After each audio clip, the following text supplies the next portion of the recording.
Well, I haven't made a Ron Paul video in a while, and I thought that the occasion of Santorum apparently dropping out would be a good time to kind of do one. Let me first just say that this was completely unexpected on my part. I had no inkling that this was going to happen. I hadn't been following the campaign especially closely. In fact, even the last couple of weeks, I haven't even done my normal daily routine Ron Paul Google search, something that I don't do all the time, but I actually had stopped doing it for about a week.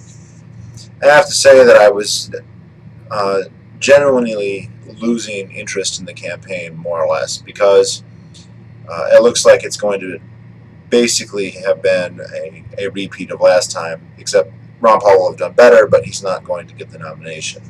At least that's very unlikely. Now, I don't see this as really having tipped the scales to making that likely now. He's still unlikely to get the nomination, and I think that there's a good chance that the reason this is happening, although I don't know, is Santorum has probably promised something by Mitt Romney. Also, maybe it had something to do with his daughter being sick, although I don't know. Honestly, I thought that he and Gingrich were both going to drop out a long time ago. After they did relatively poorly in New Hampshire, I kind of thought it would become a Ron Paul, Mitt Romney thing.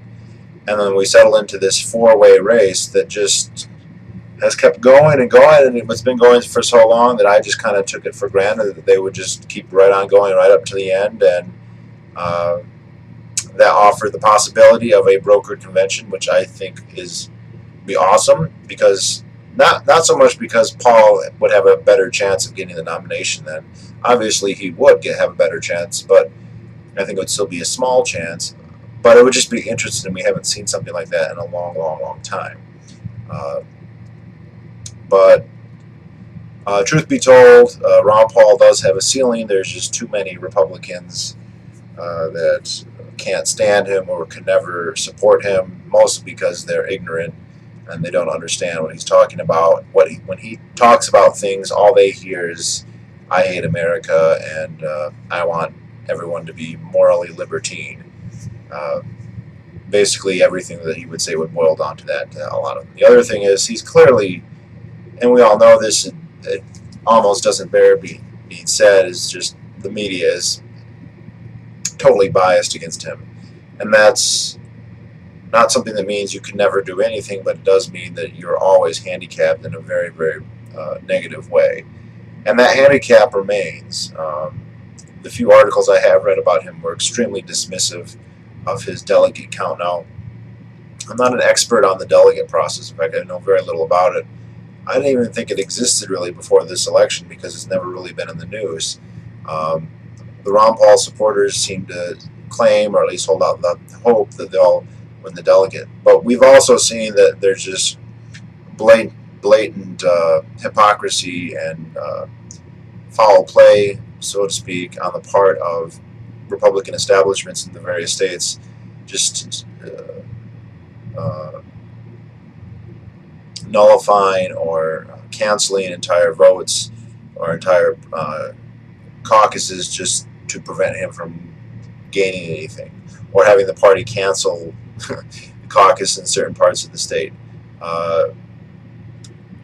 For those of you who don't know, there is definitely an attempted takeover of the Republican Party by basically Ron Paul-ish organizations, especially the Campaign for Liberty and the Young Americans for Liberty. And there's two reactions against this. One is ideological, people who want the Republican Party to be the way it's been for a long time now, because it's just fine, right? Because there's nothing wrong with the way the Republican Party's been. And by people who just don't like seeing their power erode, who just, if you're the kingpin of a state Republican Party, you don't like the idea of there being some kind of power structure, even if it's beneath you, but that's beyond your control. That probably annoys you enough that you'd be willing to try and thwart it to one degree or another. And we've just been seeing that repeatedly. To say nothing of the efforts of the Republican RNC, or the national RNC, to thwart him. So Uh, I don't see Santorum supporters as lining up for Ron Paul. If anything, they'll just line up for Mitt Romney. It is. It's true that a lot of evangelicals don't like Mormonism, but ultimately these people are going to take the cues given to them by the media are going to take their toll, and the cues given by the media is that Mormonism is a non-issue, even if you're an evangelical Christian, that we're all just conservative Christians. And of course Mormons are indeed very conservative. Their status as Christians is dubious, I would say. I'm not an adherent to either faith, but from what I can tell, Mormonism and Christianity are not the same thing. Mormonism models itself to look like Christianity, but it seems to be rather different in its fundamentals anyway. But I've never seen a commenter on the news, any pundit whatsoever, say that this invalidates Romney's goals or his candidacy. I've heard every once in a while people say this might hurt him, but it hasn't hurt him very much. He's done well, and when he hasn't won, it's usually been to Santorum or Gingrich, and these are people, I think most of them would choose him over Ron Paul. At least in their mind, Romney's likes America, whereas Ron Paul wants Iran to get a nuke and to kill everybody, apparently. So this is interesting. I don't think it's going to change all that much. I hope. I don't know how, but I hope the calculus is such that this will give us still have a chance for a brokered convention. Again, I don't think when Ron Paul has such a minority of the electorate, I just don't see how a brokered convention is going to give him the nomination. I just want to see one because it would be a change, it would be interesting, and there'd be a chance for a battle of ideas. Now, what was I going to say? Don't remember. That's which is what happens when you ad-lib videos. Sometimes you think things and then they don't come to you at the right minute.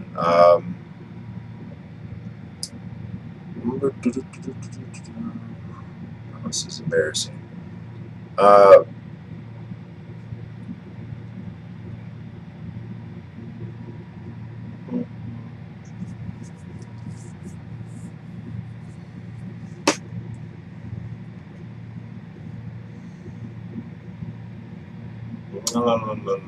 No, there has been. This is something I wasn't thinking about. It's just basically filler. There's been a lot of anti-Jesse Benton kind of rhetoric out there, and I think, from what I can tell, it's partially justified. I think these people really get caught into the politics of it all and start thinking in terms of the electorate and getting some kind of position in the party, and so they end up advocating stuff that's not the most strictly kosher when it comes to libertarianism. And so I don't like that. I don't condone it, but also I do understand it, and I don't think it's particularly as egregious as some people tend to think. There's a lot of animus against Ron Paul from activists, libertarian activists, especially the really hardcore ones. Part of it I do honestly think is the fact that so many of these people are actually trying to make a living or run organizations, and to do that they need money, and they don't raise as much as they like. They vary in how successful they are in doing all that, but I mean, if I were to go through all the libertarian podcasts, radio shows, whatever that I listen to, or that I don't frequent any of them all the time, but that I will look at, or YouTube channels, pretty much all of them have their hand out to one degree or another. And when they look at someone like Ron Paul raising tens of millions of dollars in the course of just a single year, there's a certain begrudging envy, I guess, and that's understandable. And you can't get too mad at people for doing that. But I think it colors their view of him more than it should. Now, that's not to say Paul is above reproach. He's not. He's made mistakes. His campaign has made mistakes. I don't agree with him on every issue all the time. And it's always legitimate to question politicians. I mean, if people want to call out Paul for any reason, they have every right to do so. But I do think sometimes it's a little unfair. Now, Jesse Benton, He's not Ron Paul. Of course, he's related to Ron Paul by marriage now, I guess, or has been for some time. But there's been a lot of anti-him, and there was a change in his rhetoric where right after New Hampshire primary, he was saying this is a two-man race, and then he was saying it's supposed to be a brokered convention, and now he's saying supposedly that a goal, a successful campaign would be a Rand Paul vice presidential nod. I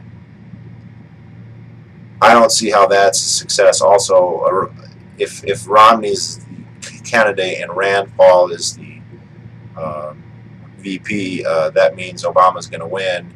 And I think Rand Paul, who has his own slightly different but I think powerful political brand, there's no reason for him to do that. He is well placed to be in the opposition against Obama for his second term. And he's been doing pretty well on that. He's not as explicitly principled as his father, who will say, war is bad and war is wrong, whereas Rand will say we can't afford it and we should be really clear about what we're doing, but it's the same thing at the end of the day. But it would be cool to see him at the convention too, and it would be cool to see Ron there. Oh yeah, what I was going to say before my mind left me momentarily is I think it's obvious that Ron Paul is more important and more powerful than his electoral or delegate count is ever going to say. He has influence that really transcends political boundaries in a way that very few politicians ever do. There are some, but it's not just popularity. I mean, Barack Obama was extremely popular, and there's a lot of people who would say that they were motivated by or inspired by him, but he's an empty vessel. He's not really changing their minds. There weren't people who believed in, say, republicanism or conservatism, and they ran into Barack Obama, and then they became liberals, socialists, or whatever you want to label Obama as. People who already believed those things became enthusiastic because they projected those beliefs onto him, and he was popular and he was successful, and so they felt that way as well. They didn't change their minds. This is something that Ron Paul has done better than anybody in history so far. He's not an intellectual, but he stands on their backs, so to speak, and he's so consistent and he's so honest and earnest. Actually, that's his middle name, I suppose. That and he has such integrity. Not to say that he's perfect, but that the message is not sullied by personal details. And we can think of a lot of, like Ayn Rand, for instance. Not to say that her message is identical to what Paul is selling, but she had a very powerful philosophy and a lot of very useful things to say, and then she imploded her movement by her sexcapades. And I mean, it doesn't seem that way now, but like objectivism was a growing kind of movement, and it basically imploded on itself and became a much smaller scale thing because of her actions. Paul doesn't have that problem. I mean, the media keeps trying to smear him as an anti-Semite or as a racist, but it just doesn't fly. I mean, his philosophy is totally against that. And you basically have to say anyone who opposes certain legislation, then they must be racist or anti-Semitic, and that just doesn't work. So I'm not saying that his influence is going to translate into a political victory, and I mean, that would be great if he got elected and everything, but I don't think it's the end of the world if he's not. If it comes down to it, I think I prefer Obama to any of the other Republicans, though. He's slightly less hawkish, though. Certainly willing to, violate the Constitution and go to war without a declaration, but he's not quite as bellicose as the others. So I'd like to see what happens now. I just assumed that this four-way race would continue, and now that it's a three-way race, one wonders what to do. I wonder if this is a precursor to Gingrich also dropping out, although, again, I have no evidence that's going to happen or any indication. He seemed like he should have been the one to go first, since he had considerably less support even than Santorum, but he has not. I know a lot of people allege that he can't possibly win and that he's just doing this to get publicity, maybe to do a book deal. I don't see that as being the case. He already has, he has a certain degree of publicity now, and if he stays in the campaign a few months longer, a few weeks longer, I don't see how that gets to a new level where he's suddenly going to become a much better bookseller or whatever, or get a better deal from Fox whenever they hire him to be a commentator. I think with him, he really seems to have a lust to rule and to govern, something that Santorum seems to have as well, and he just has to grasp for it. I mean, that's kind of my view, but I don't know if that's really what's going on. I mean, how do we know what's going on in any of these people's heads? It's difficult to tell, especially when they're so flippant and they're changing their minds all the time, and their ideology is so inconsistent that we can't even within a single debate presentation, we can't discern a consistent philosophical bent to any of them except for Paul. And Paul, even when he makes exceptions, makes it explicit. Hey, like, I'm against welfare or Social Security is wrong, Medicare is wrong, but as a priority, we're going to deal with this foreign overseas stuff first.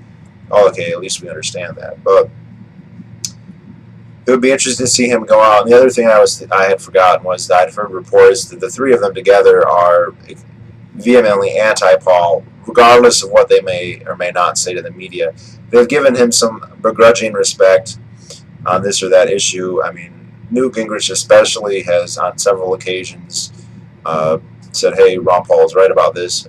Mitt Romney deferred to him on constitutional questions in a debate, which I thought was amazing. There's no way your debate coach would ever tell you to defer a constitutional question other than to maybe suggest that that's implying that constitutionality is rather irrelevant and that you're not really conceding a point in terms of your electability to say someone else understands the law better than you do, which is probably correct. Most people don't think of the Constitution as being nearly that binding.